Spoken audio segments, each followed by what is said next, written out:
Bonjour à toutes et à tous, j'espère vous trouver en pleine forme.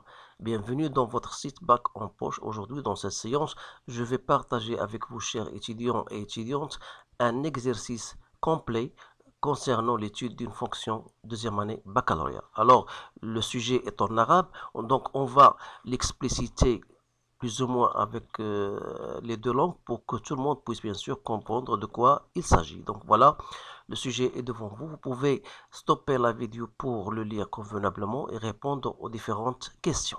Alors voilà, soit la fonction g, on vous donne une fonction g égale 2x3 moins 2x carré plus 3x moins 2. La première question, c'est de montrer que la fonction g est croissante sur R. Montrer que l'équation g de x égale à 0 admet une unique solution alpha telle que alpha compris entre 0,7 et 0,8. En déduire, bien sûr, selon la valeur de x, le signe de g de x. Deuxième partie, ça concerne une autre fonction numérique f de x, voilà, que vous voyez devant vous.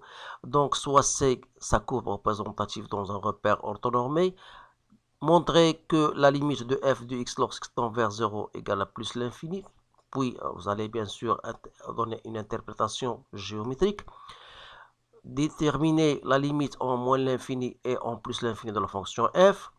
Montrer que f' égale à g de x sur x fois x carré moins x plus 1. En déduire que f est croissante sur les intervalles moins l'infini 0 et alpha plus l'infini est décroissante sur l'intervalle 0 alpha. Alors, dresser le tableau de variation. Montrer que la droite d'équation delta y égale 2x moins 1 est une asymptote oblique. Oui, bien sûr, vous allez étudier la position relative de la courbe C par rapport à la droite delta. Montrer que C admet une tangente T parallèle à delta au point A d'abscisse 2, puis écrire son équation. Montrer que C coupe l'axe des abscisses en un point d'abscisse bêta, tel que bêta compris entre moins 0,5 et 0,4.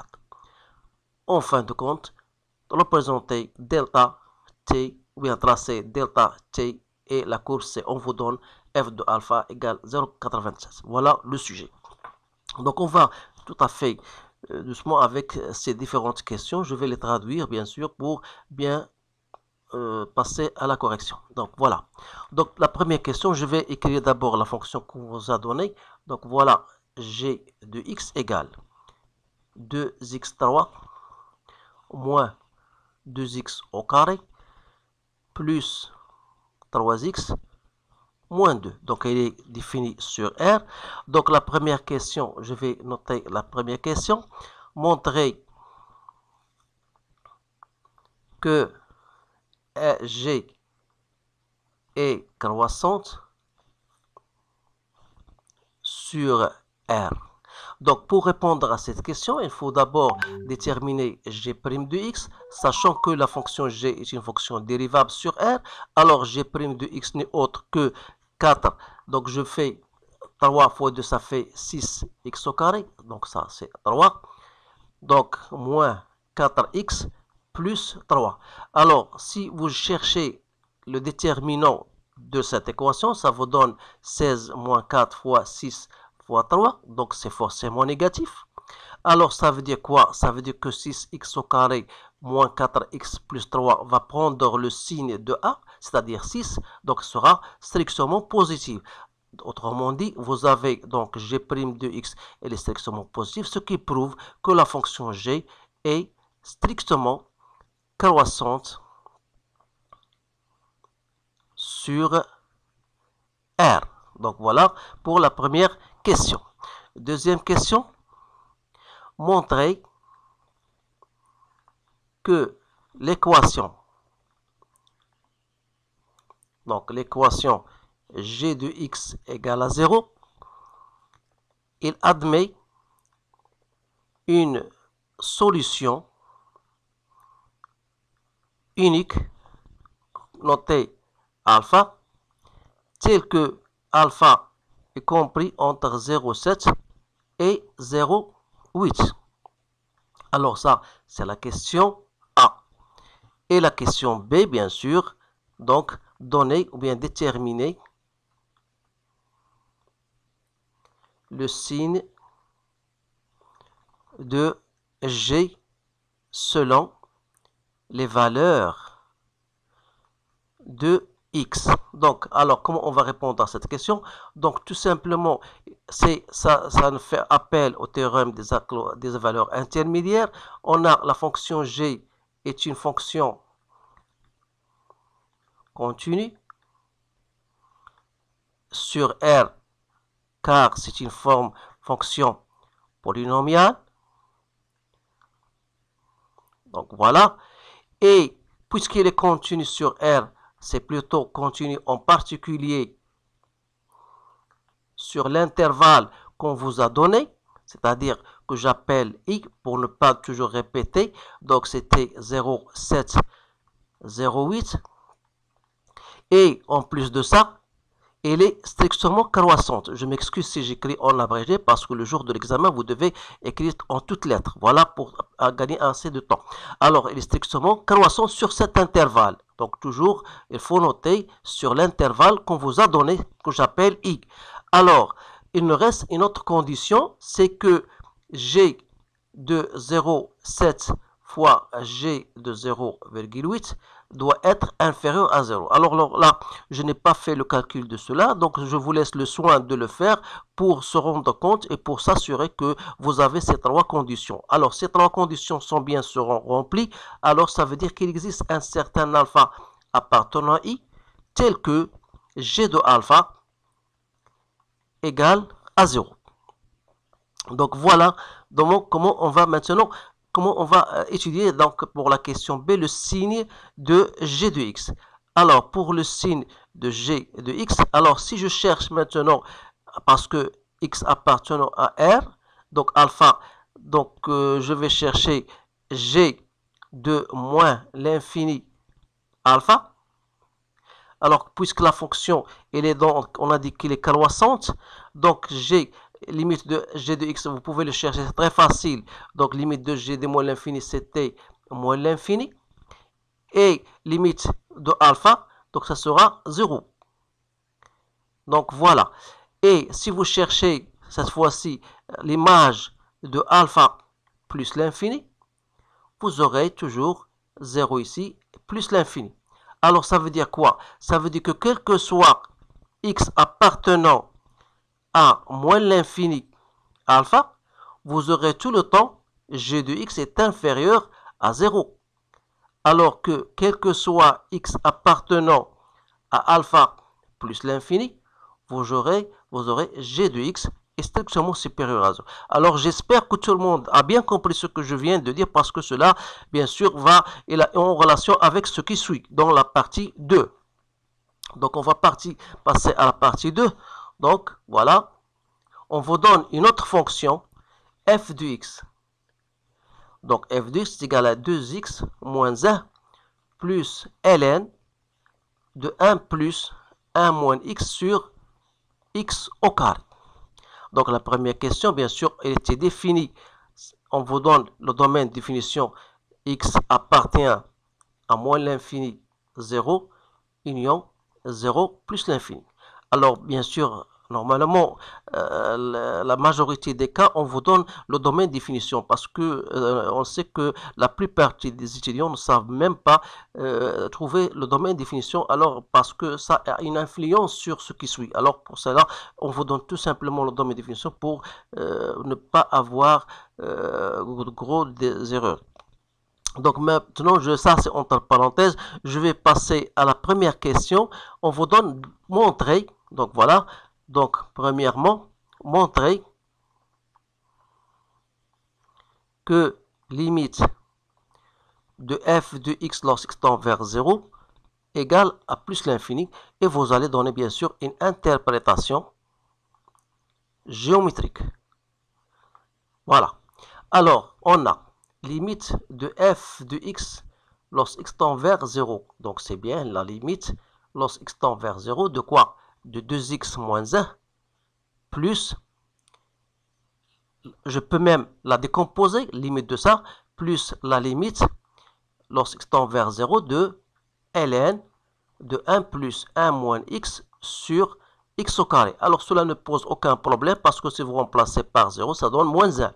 Alors, on va s'intéresser à l'autre limite, limite de 1, ln de 1 moins x sur 0 plus. Alors, vous savez bien sûr que 1 moins x sur x au carré, lorsque x tend vers 0, ça tend vers 1 sur 0 plus. Ça, c'est entre parenthèses pour vous faire comprendre. Donc, comment? Donc, c'est quoi? C'est plus l'infini. Donc, c'est plus l'infini. Donc, vous aurez tout simplement ln et par conséquent, limite, lorsque x tend vers 0, de ln de 1 plus 1 moins x sur x au carré sera plus l'infini. Et par conséquent, limite de f de x lorsque x tend vers 0, donc limite de f de x lorsque x tend vers 0, donc ça sera plus l'infini. Alors cela veut dire quoi? Cela veut dire que c de f, il admet une asymptote verticale d'équation x égale à 0. Donc voilà pour cette question. Maintenant, je passe à la limite de f de x lorsque x tend vers plus l'infini. Alors, pour x tend vers plus l'infini, tout simplement, vous savez que la limite de 1 moins, donc je vais le faire dans notre page. Donc, vous savez bien sûr que la limite de lorsque x tend vers plus l'infini de ln de 1 plus 1 moins x sur x au carré égale à quoi? Alors, bien sûr, la 1 moins x sur x au carré, lorsque x tend vers plus l'infini, ça tend vers quoi? Ça tend vers moins x sur, c'est la limite de moins x sur x carré, c'est-à-dire, donc limite de ça n'est autre que la limite de ça, donc c'est la limite de moins 1 sur x, lorsque x tend vers plus l'infini, donc ça donne 0. Donc, et par conséquent, si cela est égal à 0, on reste ln de 1, donc ln de 1, c'est 0. Donc, il ne reste quoi? Limite de f de x lorsque x tend vers plus l'infini, parce que c'est la limite de quoi? De 2x moins 1, plus la limite lorsque x tend vers plus l'infini de ln de 1 plus 1 moins x sur x carré. Comme cela, on a montré qu'il est égal à 0, parce que ln de 1, 0, il reste ln de ça c'est plus l'infini. Donc, je vais écrire ici, c'est plus l'infini. Voilà. Donc, la question, donc je m'excuse si je vais plus vite, tout simplement parce qu'il s'agit de quelque chose qui est plus simple. Alors, lorsqu'il s'agit de quelque chose qui est plus difficile, alors je vais dans ce cas avec moins de vitesse. Je pars avec une vitesse doucement pour que les autres comprennent bien. Alors, je vais passer maintenant à la deuxième question. On veut dire, voilà, montrer que f' de x égale g de x sur x fois x au carré moins x plus 1. Alors ça, il faut tout simplement savoir comment chercher la dérivée d'une fonction et ne pas se tromper, bien sûr. Donc, vous aurez f' de x, c'est la dérivée de 2x moins 1, c'est-à-dire c2, plus la dérivée de ce qui est entre ln. Donc, on doit d'abord chercher la dérivée de 1 plus 1 moins x sur x au carré, sur 1 plus 1 moins x sur x au carré. Vous savez ce que j'ai pratiqué ici. Donc, il me reste 2 plus la dérivée de 1 moins x. Donc, c'est la dérivée de 1 moins x sur x au carré, sur x au carré moins x plus 1, je vais mettre au même dénominateur. Alors, ici, donc j'aurai, voilà, C2 plus, donc la dérivée de ça, donc c'est de la forme A sur B, donc A sur B, donc ça me donne moins x au carré, moins 2x fois 1 moins x, le tout sur x4. Et tout ce machin-là sera toujours sur x au carré moins x plus 1 sur x au carré. Alors, c'est 2 plus, donc j'aurai moins x au carré moins plus 2x carré, ça me donne x au carré, moins 2x sur x carré, je la fais descendre, x4 مع x4 قال x au carré fois x au carré moins x plus 1. Alors, si je vais mettre au même dénominateur, je dois trouver, bien sûr, la fonction ici, je vais trouver g de x, parce qu'il n'y a pas de place, donc je vais donner ces g de x sur x au carré moins x plus 1. Alors, je vous laisse le fait de continuer, vous allez mettre au même dénominateur, et vous allez additionner ce terme-là, et vous allez bien trouver cette relation-là, bien cette expression. Alors, une fois on a terminé l'expression de f', donc je vais passer à la suite. Donc, j'ai f' de x égale g de x sur x fois x au carré moins x plus 1. Alors, comment on va? Donc, on a déjà parlé du signe de g de x.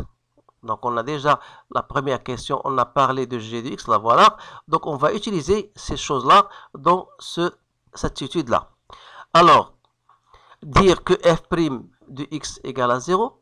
Donc, f' de x égale à 0, ça veut dire que g de x égale à 0. Ça veut dire que x égale à alpha. Alors, le deuxième terme, le dénominateur, donc vous savez que pour x carré moins x plus 1, il est tout le temps supérieur à 0. Pourquoi? Parce que delta est égal à b au carré moins 4 fois ac, donc c'est un terme négatif. Donc, il nous reste le signe de g de x sur x. Alors là, comment on va faire? Donc, d'abord, on vous dit, voilà, sur l'intervalle moins l'infini 0, on va étudier sur moins l'infini 0 et sur l'autre partie. Donc, premièrement, sur moins l'infini 0, vous aurez ici, dans ce cas, g de x est strictement inférieur à 0. Et vous avez le terme x fois x au carré moins x plus 1 est négatif. Alors, cela veut dire que f' de x sera positif.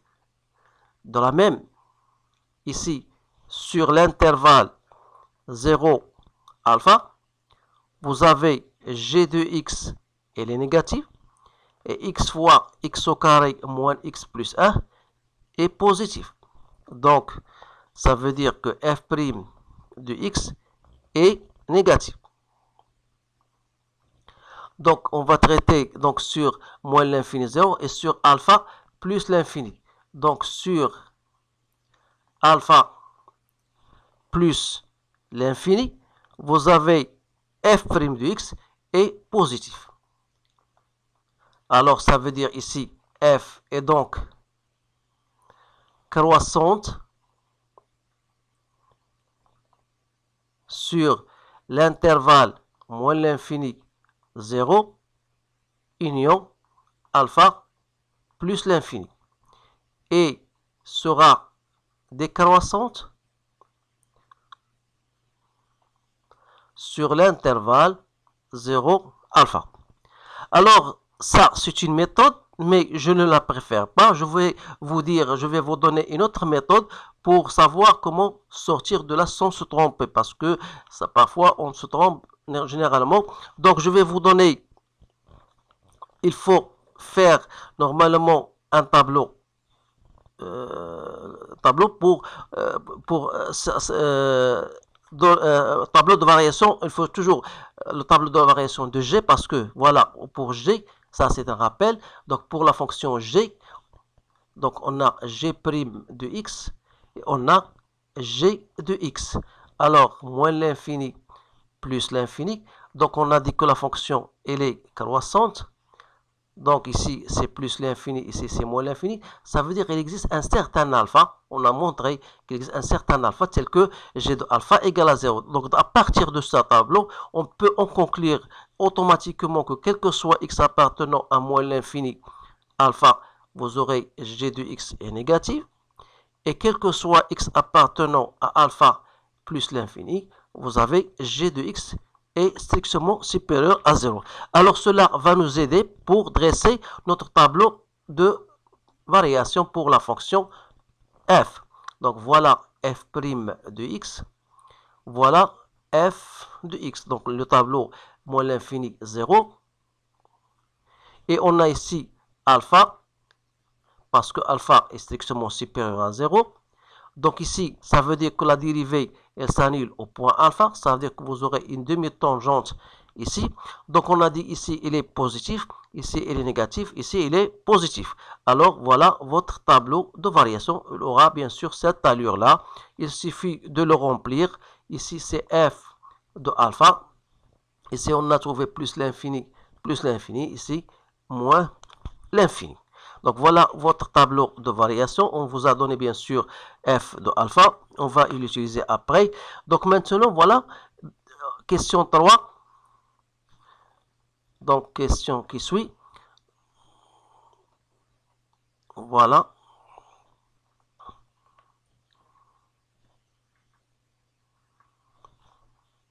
Donc question 3. Voilà, je vais l'écrire. Montrer que la droite delta d'équation y est égale à 2x moins 1. Il s'agit d'une asymptote oblique ou bien muqarib ma'il, bien sûr. Idem, thumma et étudier la position relative de C de F par rapport à delta. Alors pour cette question, il suffit tout simplement de déterminer la limite de f de x moins 2x moins 1. Ce qui reste est ln de 1 plus 1 moins x sur x au carré. Et comme limite lorsque tend vers plus l'infini ou bien moins l'infini, ça revient toujours au même, de ln de 1 plus 1 moins x sur x au carré est égal à 0, on l'a déjà démontré. Ça veut dire quoi? Ça veut dire que la droite delta d'équation y est égale à 2x moins 1, c'est bien une asymptote oblique au voisinage plus ou moins l'infini. Alors, maintenant pour la position relative. Une fois la position relative, ça veut dire il faut savoir est-ce que la courbe sera au-dessus ou bien au-dessous de la droite delta. Alors, puisqu'on a f de x moins y, c'est bien ln, donc il faut étudier le signe de ce ln. Alors, donc on a f de x moins y, donc il faut étudier le signe de cela. Alors, vous savez que pour dire que f de x moins 2x moins 1, il sera positif si ln de 1 plus 1 moins x sur x au carré sera positif. Alors là, je vais faire un petit rappel pour la fonction ln de x. Donc il a tout simplement cette allure-là. Donc la position de ln de x, vous savez bien sûr que ln de x est strictement supérieur à 0 si x est supérieur à 1. ln de x est inférieur à 0 si x appartient à 0, 1. Alors on va appliquer cela. Donc pour que ce ln de grand x soit supérieur à 0, il faut que ça soit supérieur à 1. Dire donc que 1 plus 1 moins x sur x au carré doit être supérieur à 1. Cela veut dire quoi? Ça veut dire que 1 moins x sur x au carré est supérieur à 0. C'est-à-dire, on aura 1 moins x supérieur à 0. Ça veut dire que x est inférieur à 1. Alors, qu'est-ce qu'on va conclure? Donc, on va conclure tout simplement pour si x appartient à 0, 1, on aura c de f sera au-dessus de delta. Et l'autre cas, si x appartient à 1 plus l'infini, on aura c de f au-dessous de delta. Alors ça veut dire quoi? Nous sans oublier bien sûr que delta et c de f, ils se coupent en un point i que je marque i. de composer 1, 1. C'est parce que f de 1 est égal à 1. Alors, il reste maintenant une autre question. C'était, quatrième question, montrer, ça c'est une question un peu délicate, donc montrer que C de f, bien C, il admet une tangente qu'on note T parallèle à delta. Alors, bien sûr, au point A d'abscisse 2. Alors, dire qu'une tangente T est parallèle, ça veut dire que الميل يعني je ne voudrais pas le coefficient directeur de T, ميل ديال T égale M de delta. Alors, pour delta, c'était égal à 2x, donc c'est égal à 2. Donc, bien sûr, donc qu'est-ce qu'il suffit de voir? Il faut s'assurer que, normalement, l'équation de la tangente T aura, bien sûr, cette allure. F' de x0. Donc, il faut trouver ce point x0. X moins x0 plus f de x0. Alors, ça, c'est la droite d'équation delta. Et puisque y, normalement, de t doit avoir parallèle, doit être parallèle, ça veut dire qu'ils ont leur même m, c'est-à-dire 2 fois x moins x0 plus f de x0. Donc, il suffit de montrer, il faut trouver un point tel que f de x0 égale à 2. Donc, en revenant, bien sûr, on remarque bien sûr que f de 2, f' de 2 égale à 2. C'est-à-dire que y sera égal à 2 fois x moins x0 plus f de x0. C'est-à-dire ils ont le même m. C'est pour cette raison qu'on a montré donc que la courbe représentative, il va admettre au point d'abscisse 2 une tangente qui sera parallèle à delta. Donc voilà, ça c'est une question un peu difficile. J'espère que tout le monde a bien compris ce que je viens d'expliciter. On va passer maintenant à la question 5. Donc je n'ai pas laissé assez d'espace. Donc je vais écrire sur celle-ci. Donc voilà, la dernière question, c'était montrer que C, elle coupe l'axe des abscisses au un point, bien sûr, bêta. Et pour cette question-là, c'est toujours, on va faire appel au théorème des valeurs intermédiaires. Donc dire que f de x égale à 0. Donc d'abord, il faut que f, on voit, elle est continue sur l'intervalle qu'on vous a donné. Bien sûr, moins 0, 5, moins 0,4.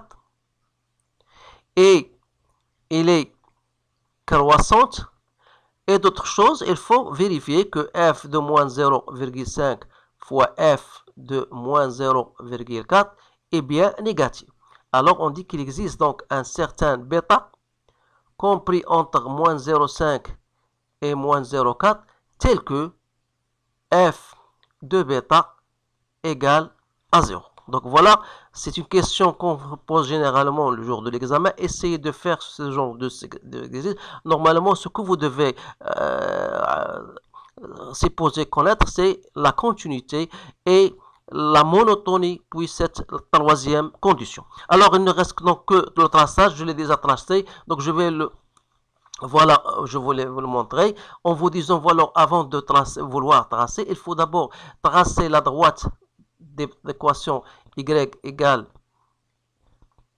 la droite delta, voilà l'asymptote oblique. Deuxième chose, il faut savoir que f, on a deux tangentes au point alpha, on a une tangente horizontale valeur alpha parce que f' est s'annule en alpha. F de alpha est à peu près 0,8, voilà. Et n'oubliez pas que f de 1 est égal à 1, ça c'est le point où se coupe bien sûr la courbe et la droite delta. Donc 1, 1. Donc voilà, je l'ai marqué. F de 1 est égal à 1. Donc, et vous avez une asymptote verticale d'équation x égale à 0. On a montré qu'il existe un certain bêta tel que f de bêta égale à 0 et bêta compris entre moins 0,4 et moins 0,5. Donc voilà votre courbe. Je vous ai donné tout simplement grosso modo l'allure de votre courbe. Donc si vous avez bien sûr, vous pouvez choisir d'autres points pour expliciter votre courbe, pour la mettre dans une situation plus claire que la mienne. Alors voilà, c'est tout ce qu'il y a dans ce sujet-là.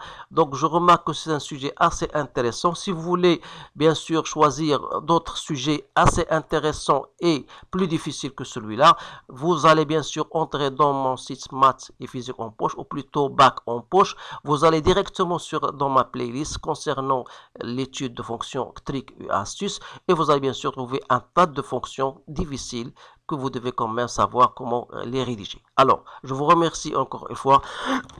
Pardon, je vous souhaite une bonne chance et je vous dis à bientôt.